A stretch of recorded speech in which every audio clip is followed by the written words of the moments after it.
ACU រកឃើញអធិការរងនគរបាលស្រុកបាវិលម្នាក់ទទួលលុយពីជនជាតិចិនថៃ $77,400 មេខ្លោងក្រុមអនឡាញស្កេមជាថ្នូររងការដោះលែង អង្គភាពប្រឆាំងអំពើពុករលួយ ACU រកឃើញអធិការរងនគរបាលស្រុកបាវិលខេត្តបាត់ដំបងម្នាក់ឈ្មោះ វឿនវាសនាទទួលលុយពីជនជាតិចិនថៃ $77,400 ដែលជាមេខ្លោងក្រុមអនឡាញស្កេមជាថ្នូររងការដោះលែងខុសច្បាប់បន្ទាប់ពីសមត្ថកិច្ចចាប់ខ្លួន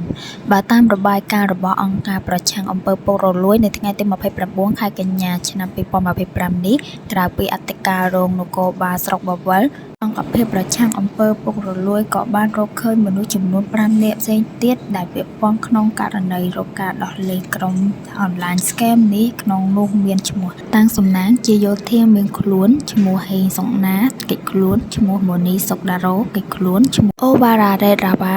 ជាថៅកែពួកអនឡាញស្កេមចំនួន 43 នាក់ជាជនជាតិថៃនិងជាអ្នកចំណាយលុយ $77,400 រកការដោះលែងកូនចៅកិច្ចខ្លួននិងឈ្មោះស្រីផានសុផាតជនជាតិថៃកិច្ចខ្លួនបើតាមអង្គភាពប្រឆាំងអំពើពុករលួយករណីនេះបានកើតឡើងតាំងពីខែឧសភាឆ្នាំ 2025 មក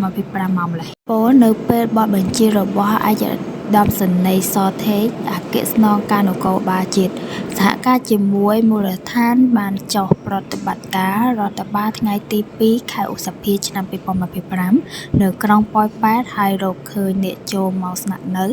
ព្រមទាំងធ្វើការខុសច្បាប់ជាច្រើននាក់ក្នុងនោះជនជាតិថៃ 43 នាក់ស្រី 20 នាក់ដែលធ្វើការបោកប្រាស់តាមអនឡាញយប់ថ្ងៃទី 6 ខែឧសភាឆ្នាំ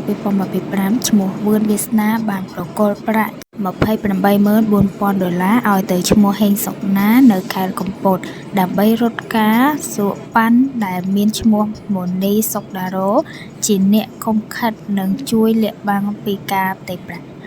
អង្គភាពប្រឆាំងអំពើពុករលួយកំពុងបន្តរកឃាត់ខ្លួនជនជាប់ចោទ 4 នាក់ទៀត